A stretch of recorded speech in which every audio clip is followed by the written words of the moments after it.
합니다. 오늘은 12월 마지막 달, 마지막 주일 송년 주일입니다. 우리 앞뒤 좌우를 돌아보면서 손을 잡아주면서 인사합시다. 올해도 수고 참 많았습니다. 건성으로 하지 말고 올해도 수고하셨습니다. 한 번 더 인사합시다. 내년에도 잘 견딥시다. 이제 내일이면 12월 마지막 날을 맞이하게 되는데, 언제나 이 마지막이라 그러면 마음이 숙연해지는 이유가 뭘까요? 지난 날이 후회가 되기 때문이고, 또 지금까지의 삶을 심판받아야 하기 때문입니다. 중학교 3년을 심판받아서 고등학교에 들어가고, 고등학교 3년을 심판받아서 대학에 들어갑니다. 대학 4년을 심판받아서 저마다 원하는 또 취업의 길에 들어섭니다. 오늘 우리들을 지난 시간을 심판을 받으면 그 심판의 결과로 우리의 미래가 결정됩니다. 오늘 본문을 보면 무화과 나무가 심판을 받는 모습을 봅니다. 어떤 사람이 포도원에 무화과 나무를 심었는데 때가 되어도 열매를 얻지 못하자 포도원 지기에게 말하기를, 내가 3년을 와서 이 무화과 나무에서 열매를 구하되 얻지 못하니 찍어버려라. 어찌 땅만 허비하겠느냐 했습니다. 무화과 나무는 열매를 맺지 못하므로 이미 주인에게 찍어버리라는 심판을 받았습니다. 근데 가원지기의 강곡한 중재로 무화과 나무에게 내린 심판이 1년 유예되는 것을 봅니다. 8절 9절을 보면, 주인이여 금년에도 그대로 두소서. 내가 두릅하고 거름을 줄이니 이후에 만일 열매를 열면 조거니와 그렇지 않으면 찍어버리소서. 1년만 기회를 주시면 내가 두릅하고 거름도 주고 잘 돌봐서 열매를 맺게 하겠습니다. 여기서 무화과 나무를 심은 주인은 하나님이시고, 무화과 나무는 이스라엘을 말하고 오늘 우리를 말합니다. 그리고 과원지기는 예수님을 말씀합니다. 그러면 주인이 요구한 무화과 나무의 열매, 하나님이 오늘 저와 여러분들에게 요구하는 열매가 무엇일까요? 성경에서 말씀하시는 열매는 하나님과의 관계를 통하여 나오는 열매입니다. 올 한 해 우리가 교회 리모델링도 하고 교인도 이렇게 성장하고 가정이 자녀들이 결혼도 하고 취업도 하고 승진도 하고 뭐 여러 가지 일들이 일어나는 것, 이것만 열매가 아니에요. 진짜 성경에서 중요하게 생각하는 것은 하나님과의 관계에서 오는 관계의 열매입니다. 부모와 자녀의 관계를 통하여 진정한 효도의 열매가 나옵니다. 자녀가 부모에게 용돈 많이 드리고 철마다 때마다 해외여행 보내드리고 옷 사드리고 아파트 사주고 자동차 사주고 뭐 이것만 효도가 아닙니다. 중요한 것은 자녀들이 바르게 살아야 되고 정직하게 살아야 되고 아버지가 기뻐하고 즐거워하는 삶, 아버지의 영예를 높여주는 삶을 살아야 됩니다. 자주 집에 찾아와서 부모님께 운한도 하고 자주 전화도 하고 형제간에 서로 우애 있게 지내고 서로 허물을 덮어주며 사랑하고 섬기며 사는 것. 그래서 부모님이 살아가면서 정말 삶의 기쁨과 보람을 느끼게 하는 것. 부모의 얼굴에 근심이 아니라 미소가 가득하고 삶의 의미로 충만하게 하는 것. 이것이 바로 부모와 자녀와의 관계를 통하여 주는 열매입니다. 그런데 경찰서에 왔다 갔다 하리고 사람들에게 손가락질을 당하고 사람들의 눈살을 찌푸리는 삶을 살면 이거는 불효를 행하는 겁니다. 무화과 나무에게 기대했던 열매, 하나님이 오늘 우리에게 기대하는 열매가 무엇일까요? 첫째는 회개의 열매입니다. 오늘 본문 사건, 열매 맺지 못한 무화과 나무 비유를 말씀하기 이전에 사건을 이해해야 본문을 이해하기 쉽습니다. 바로 이전의 사건이 누가복음 13장 1절부터 나오는 얘기입니다. 주님이 열매 없는 무화과 나무를 말씀하실 때 이전에 중요한 사건이 일어났습니다. 당시 로마의 지배하에 있었기 때문에 로마의 폭정, 로마의 그 폭압에 반항해서 수많은 사람들이 항거를 하다가 수백 명, 수천 명이 죽음을 당했어요. 한 번은 갈릴리 지방의 사람들이 빌라도에게 대항을 하다가 많은 사람들이 잡혔어요. 빌라도는 아주 무서운 사람으로서 많은 사람들에게 본보기로 보여주기 위해서 그 많은 사람들을 목을 베어서 그 피를 담았어요. 수많은 사람들의 피를, 몇 드럼이 되는 피를 담아서 피를 섞어서 하나님 앞에 제사하는 하나님의 성전에다 뿌려버렸습니다. 죽음을 당한 그 사람에게는 얼마나 치욕이고 부끄러운 일인지 몰라요. 그래서 사람들이 얘기합니다. 저 사람들은 무슨가 큰 죄를 지었기 때문에 죄값으로 저렇게 되다. 하나님이 저들의 죄를 징계해서 저렇게 되었다고 수군거렸습니다. 이 소식을 듣고 예수님이 하신 말씀이 누가복음 13장 2절 3절. 너희는 이 갈릴리 사람들이 이같이 해받음으로 다른 모든 갈릴리 사람보다 죄가 더 있는 줄 아느냐? 너희에게 이르노니 아니라 너희도 회개하지 아니하면 다 이와 같이 망하리라. 지금 갈릴리 사람들의 죄가 너희들보다 더 많아서 저래 죽은 것이 아니다. 너희도 회개하지 않으면 저들처럼 망할 것이라고 했습니다.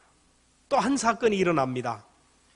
그것은 실로암 망대를 세우다가 부역으로 끌려가서 실로암 망대를 세우다가 망대가 무너지는 바람에 18명이 깔려 죽었습니다. 압살을 당했습니다. 그래서 사람들이 또 얘기합니다.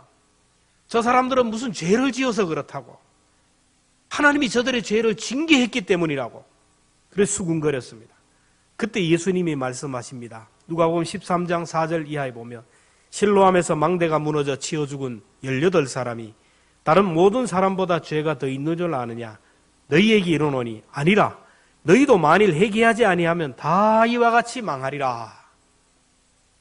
인재로 죽든 자연재해로 죽든 그들의 죄가 많아서 그렇게 된 것이 아니라 너희들도 회개하지 않으면 그들처럼 망한다라는 겁니다. 그러면서 열매 맺지 못한 무화과 나무 비유를 말씀합니다. 결국 열매 없는 무화과 나무는 나타나는 외형을 볼 때는 경건해 보이고 의로워 보이고 믿음 있어 보이지만 그 중심에 하나님이 없었다라는 겁니다.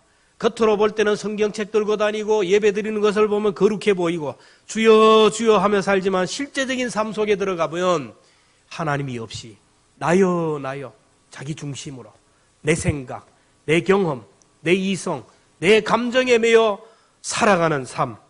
하나님의 말씀이 기준이 아니라 육신의 소욕에 매이고 내 생각대로 고집하며 살아가는 그 삶.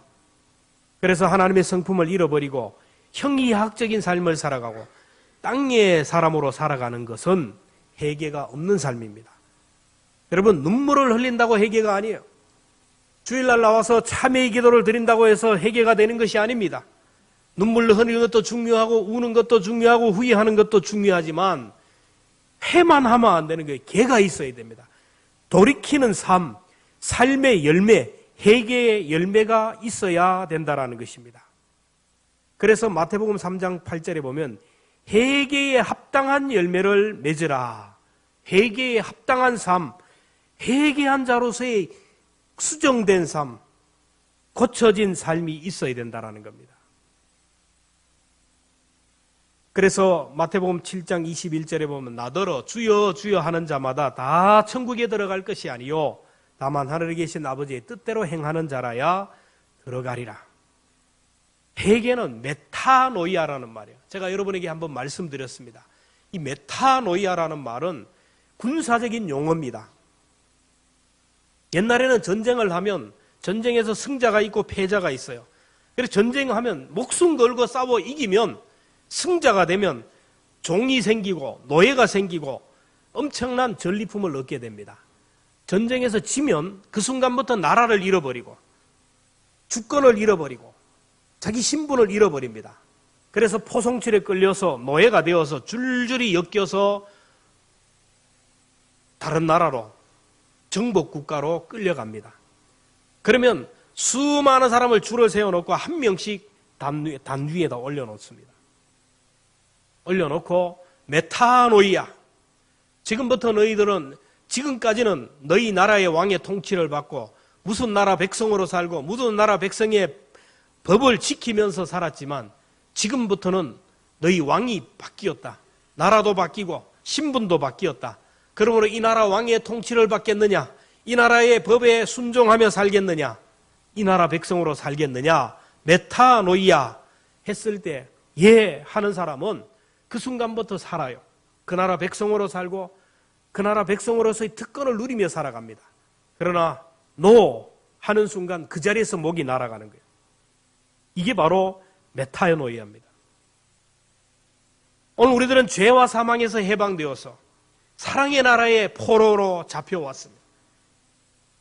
너희들은 이제부터 주님을 왕으로 살겠느냐? 옛날에는 세상의 사탄의 노예로 살고 사탄이 시키는 대로 살고 세상의 육신의 정욕, 안목의 정욕, 이생의 자랑, 세상 사람들이 추구하는 물질과 쾌락과 세상 사람들이 추구하는 그것으로 살았지만 이제부터는 주님을 왕으로 섬기겠느냐?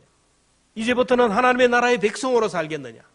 이제부터는 하나님이 주신 말씀대로 살겠느냐?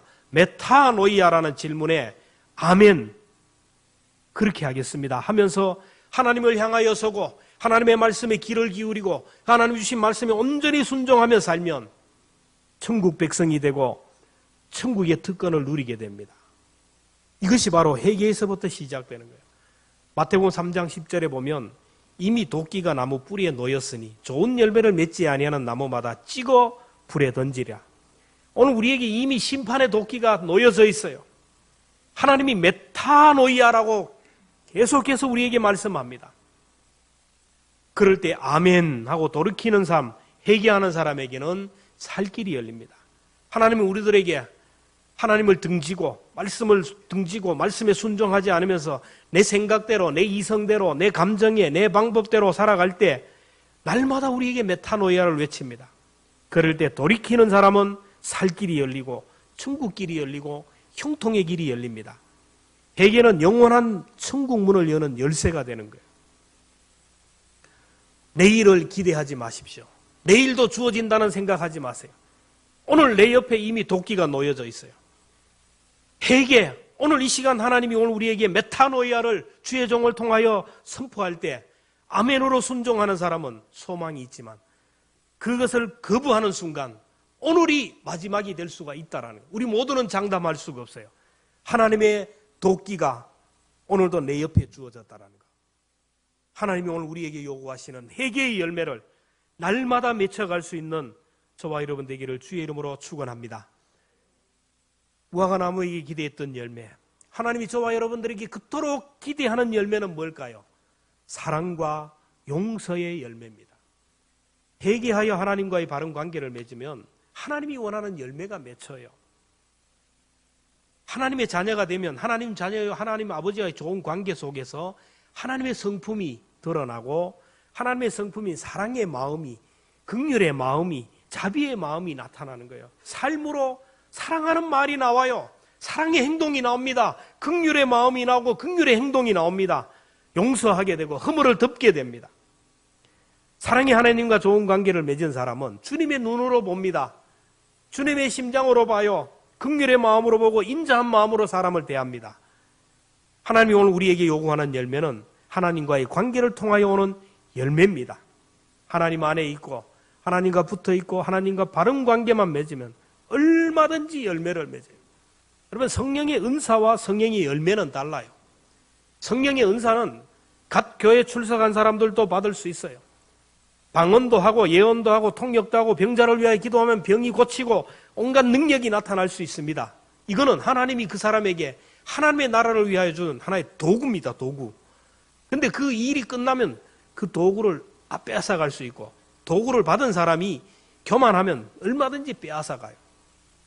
근데 성령의 열매는 달라요. 나무를 심었으면 일정한 시간이 지나야 성장 과정, 성숙 과정이 있어야 열매를 맺듯이 갓 예수 믿기 시작한 사람이 성령의 열매를 기대할 수 없어요. 그래서 세월이 필요합니다. 시간이 필요합니다. 하나님과의 좋은 관계, 인격적인 관계를 통하여 영적인 열매, 지속적인 열매, 성령의 열매가 나타나는 거예요. 갈라디아 5장 22절 이하에 보면 성령의 열매가 나옵니다. 오직 성령의 열매는 사랑과 희락과 화평과 오래 참임과 자비와 양성과 충성과 온유와 절제니 이 같은 것을 금지할 법이 없느니라. 하나님과의 좋은 관계를 통하여 지속적인 인격적인 관계를 통하여 믿음 생활하고 신앙 생활하면 사랑의 사람이 돼요. 보는 것이 사랑스럽게 보고 모든 사람을 불쌍히 여기고 긍휼히 여기는 마음이 있어요. 희락이 있어요. 이 속에서 주님이 주시는 평안이, 기쁨이 넘쳐납니다. 오래 참아요. 충성합니다. 온유합니다. 절제합니다. 이런 것들은 금할 법이 없다라는 겁니다. 하나님의 선민으로서 하나님의 특별한 사랑을 받은 무화과 나무 이스라엘, 하나님의 특별한 은혜와 사랑을 받은 하나님의 자녀들인 오늘 우리들이 하나님이 찾으시는 열매가 있어야 되는데 오늘 우리들은 무화과 나무처럼 열매를 맺지 못한다라는 거예요. 자, 우리가 무슨 열매를 맺어야 돼요? 회개의 열매를 맺고 용서와 사랑의 열매를 맺어야 돼요. 더 구체적으로 무화과 나무는 이름값을 못했어요. 무화, 꽃이 없는 과일 나무라는 거예요. 꽃이 피고 어떤 열매 맺는데 이 무화과 나무는 꽃이 없어요. 그냥 열매만 맺는 나무입니다. 무화과 나무는 보시다시피 잎이 가랑잎처럼 생겨서 볼품이 없어요. 모양도 비뚤어집니다. 막 꼬여 살았기 때문에 아름다운 것이 없어요. 그리고 이 나무는 목재로 쓰이는 나무도 아니에요. 배를 만들거나 아니면 집을 만드는 데 쓰일 나무가 아닙니다. 무화과 나무가 땔감으로도 쓸 수 없는 나무입니다. 그래서 주인이 불에 넣어서 땔감으로 쓰지 않고 뭐라 합니까? 찍어버리라는 거예요. 불에 넣지도 못하는 거예요. 무화과 나무는 오직 열매를 위하여 존재하는 나무고 1년에 4번 정도 열매를 맺어요. 근데 1년에 4번 열매를 맺는데 그 나무 열매가 얼마나 맛있는지 몰라요. 우리나라에도 있어요. 저 밑에 남부지방에 따뜻한 데 가보면 먹으면 너무너무 맛있어요. 이스라엘에게 흔히 볼 수 있는 이 열매입니다. 그래서 언제든지 사람이 배고플 때 따먹을 수 있는 열매, 흔한 열매입니다. 오늘 저와 여러분들은 저마다의 이름이 있습니다.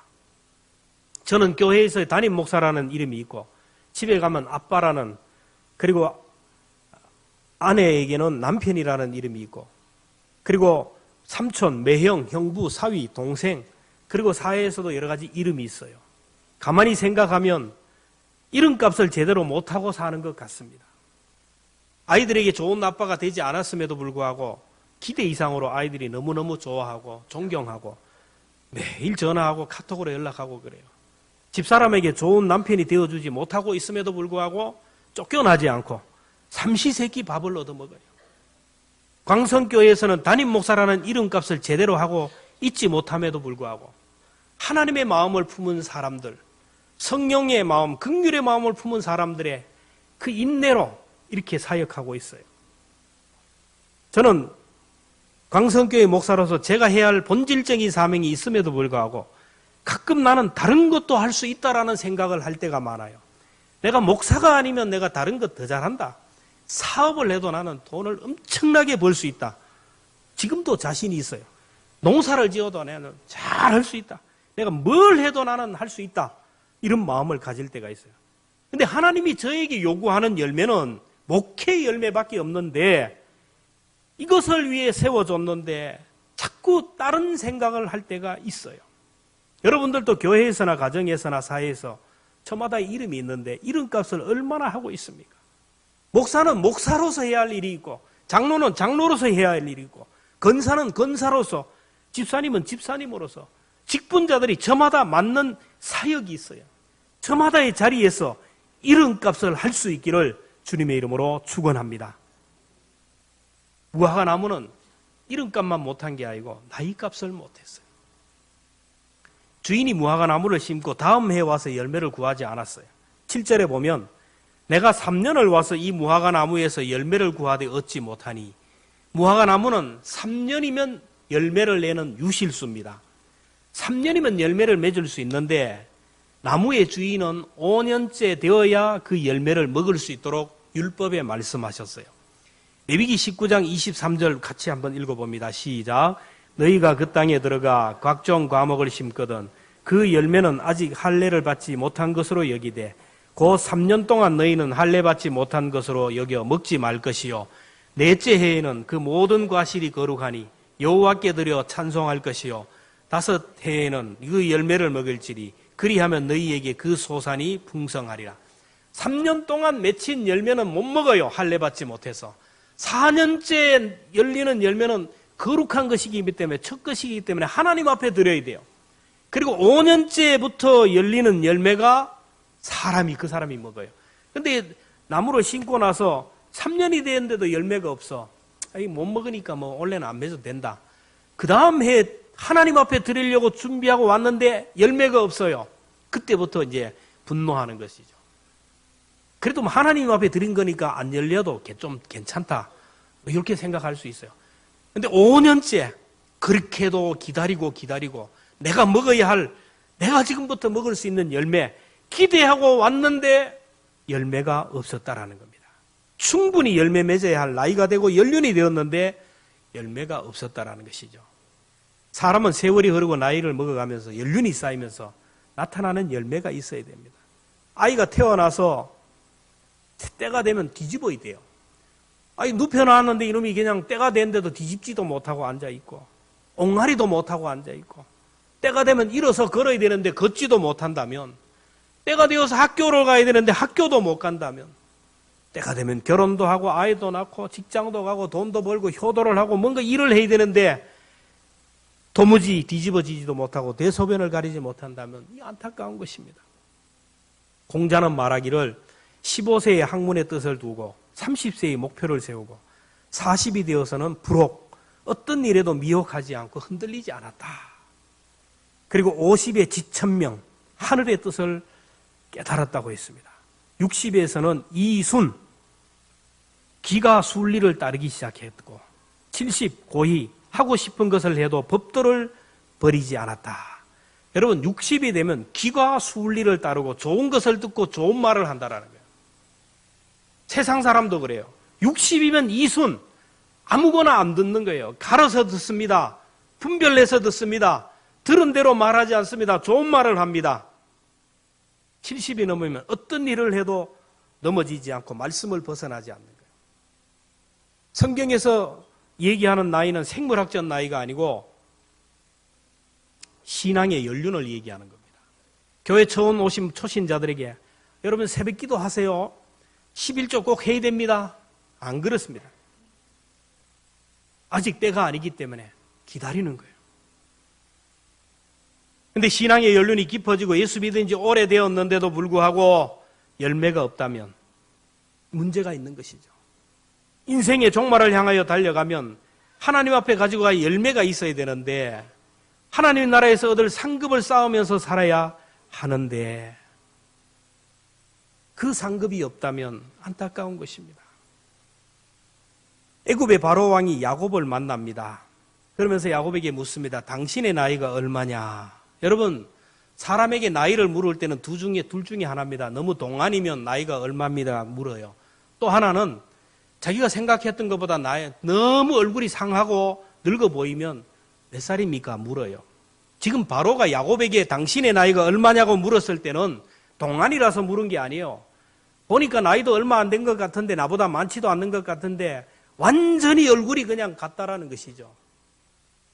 주름살이 가득하고 얼룩져 있고 험악해 있다라는 거예요. 그때 다윗이 말합니다. 창세기 47장 9절에 내 나그네 길의 세월이 130년이니이다. 내 나이가 얼마 못 되니 우리 조상의 나그네 길의 연조에 미치지 못하나 험악한 세월을 보내었나이다. 130 그러면 아이고 저 정도 살았으면 되는데 오늘 이 시대에 얘기하여 그 당시는 130은 나이도 아니에요. 야곱은 험악한 세월을 보냈지만 얻은 것이 없다라는 거예요. 장자권을 빼앗으려고 애를 쓰고 사랑하는 아내 라헬을 얻기 위하여 그렇게도 애를 쓰고 물질을 얻기 위하여 세상적인 것에 발버둥을 치고 발버둥을 쳤는데 이제 인생의 종착점 하나님 앞에 가야 되는데 자신이 없다라는 거예요. 모세는 얘기합니다. 우리의 연수가 70이요 강건하면 80이라도 그 연수의 자랑은 수고와 슬픔뿐이니 우리 날 계수하는 지혜를 달라고 했어요.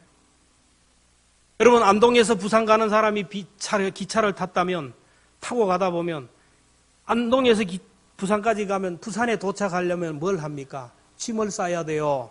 내릴 준비를 해야 된다라는 거예요. 오늘 우리 모두는 천국행 열차를 타고 가는 사람입니다. 이제 하나님 나라의 가까이 섰는데 천국행 열차를 타고 가는데 하나님 나라에 도착하면 이제 그 열차에서 내려서 아버지 앞에 서야 되는데 아버지 앞에 내놓을 만한 자랑거리, 아버지 앞에 내놓을 만한 열매가 있느냐라는 것이죠. 야곱이 얘기했던 험악한 세월을 보내면서 얼굴에 주름이 가득하고 고생해서 온몸이 병들고 늙고 허약해진 그 가운데지만 하나님 앞에 설 준비가 없었다. 오늘 저와 여러분의 몸과 마음을 한번 생각해 보세요. 이 험악한 세월 무엇을 위하여 살았습니까? 무엇을 위하여 그렇게 고생하고 그렇게 주름이 갔고 그렇게 몸이 병들고 이렇게 했어요? 이제 주님 앞에 설 날이 가까워오는데 내 나이가 지금 얼마가 되었는지 우리 날 연수 계산할 지혜를 가지고 하나님 앞에 가지고 갈 상급 준비하고 하나님 앞에 내어놓을 만한 자랑거리 준비할 수 있는 그 열매를 준비하라는 겁니다. 우리 모두가 나이값을 할 수 있기를 주의 이름으로 축원합니다. 마지막으로 무화과 나무는 자리값을 하지 못했어요. 보통 무화과 나무는 이스라엘에 가보면 길가에 심겨졌어요. 주인이 없어요. 누구나 배고픈 사람은 따서 먹고 힘을 얻는 나그네 가난한 사람들이 언제든지 먹을 수 있는 열매입니다. 근데 오늘 본문에 나오는 무화과 나무는 포도원에 심겨졌다. 6절에 보면 한 사람이 포도원에 무화과 나무를 심은 것이 있더니 무화과 나무가 포도나무와 함께 포도원에 심겼다라는 것은 이거는 은혜 중에 은혜요, 특권 중에 특권이에요. 포도나무에 같이 심겨졌기 때문에 특별한 관리를 받아요.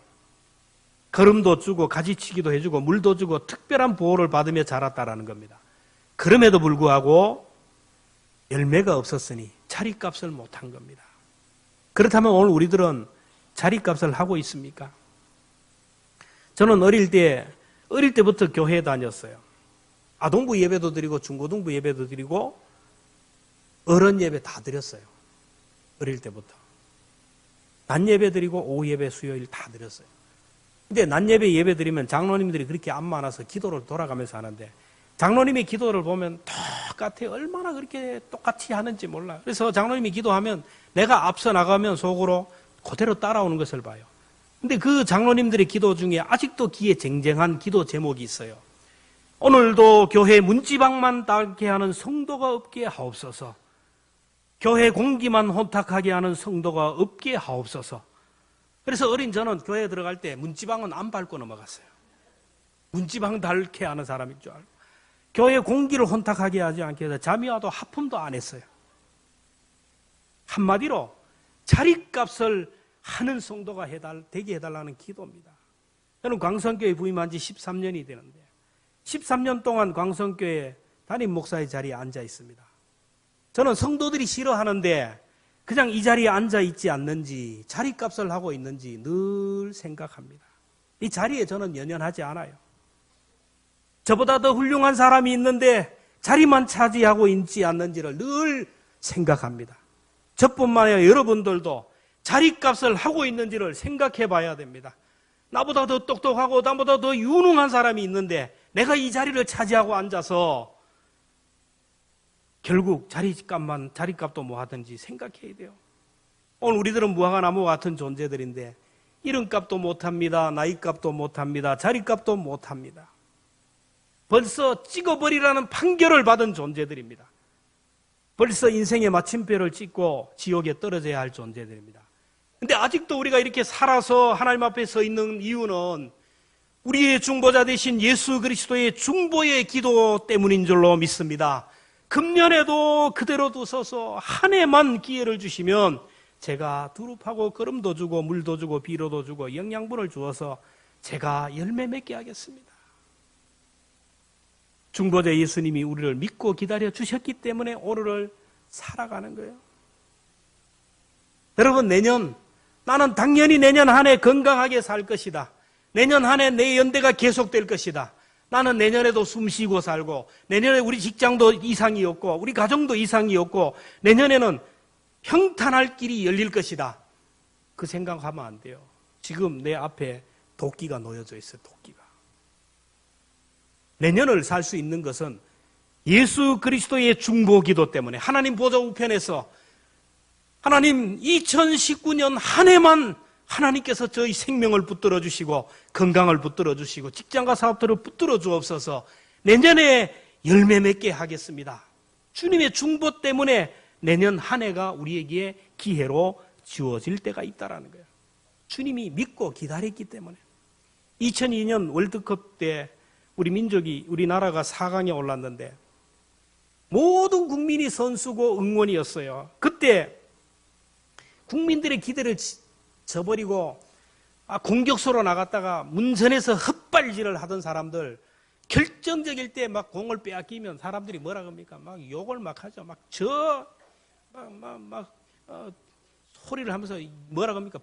저거 빼라고. 저거 왜 안 빼냐고. 저거 빼고 다른 사람 넣으라고. 아웃시키라고 난리를 냈어요. 댓글로 해가지고 막 선수 교체하라고. 근데 히딩크 감독은 끝까지 그 선수를 믿어주고 기회를 주었어요.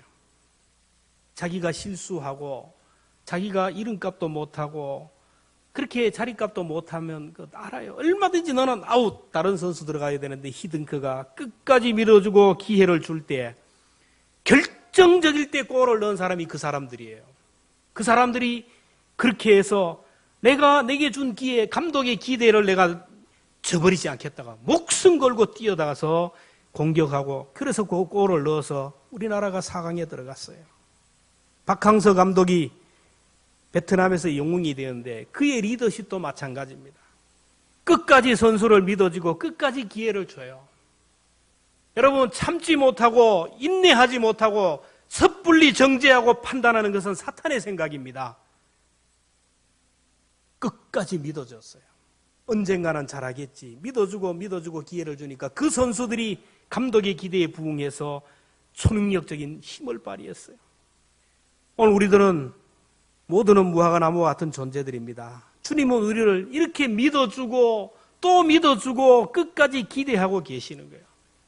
그러면 주님이 믿어주고 인내하는 그 인내심을 가볍게 생각하면, 성경적으로 보면 하나님의 인내, 하나님이 주신 기회를 가볍게 생각하면 불같은 심판이 임했던 것을 봅니다.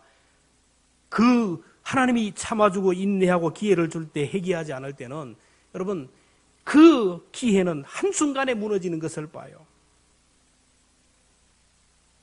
하나님이 오늘 우리에게 또 준 기회를 주신 이유는 뭡니까? 한 몸의 지체이기 때문에 그래요. 찍어내지 않기 때문에. 한 지체이기 때문에 주님이 잘라내지를 못하는 거예요. 사랑하고 섬기고 용서하고 용납하라는 거예요.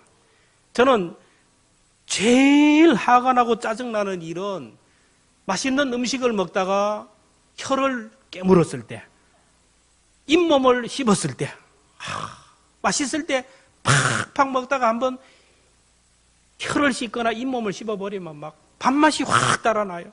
피가 나요. 막 피가 나. 음식 맛도 달아나고 막 아파요. 혀가 씹히면, 볼이 씹히면 며칠을 고생해야 됩니다. 그렇다고 이놈의 이빨이 나를 씹어 이빨을 확 뽑아버리자. 그렇게 하지 않아요. 왜 그렇습니까? 한 몸이고 한 지체이기 때문에 그래요. 주님이 이름값도 못하고 나이값도 못하고 자리값도 못한 우리지만 주님의 몸의 지체들이기 때문에, 주님이 아픔이기 때문에 금년에도 그대로 두소서. 제가 두릅하고 거름도 주고 물도 주고 잘 돌보겠습니다. 그래서 우리가 살아가는 거예요. 이 말은 성령을 기름 부어서 회개의 열매를 맺게 하시고 사랑과 용서의 열매를 맺게 하시다라는 것입니다. 성령으로 기름 부어서 회복시켜 주셔서 열매 맺게 하시겠다라는 겁니다. 주님의 일하심을 기대하며 오늘도 하나님을 바라보는 새해가 되기를 축원합니다. 말씀만 바라보고 십자가만 바라보고 살아갈 수 있는 새해, 주님과의 좋은 관계를 통하여 사랑과 용서의 열매가 가득하고 회개의 열매가 가득하고 이름값을 하고 자리값을 하고 나이값을 할 수 있는 열매 맺는 무화과가 되기를 주의 이름으로 축복합니다.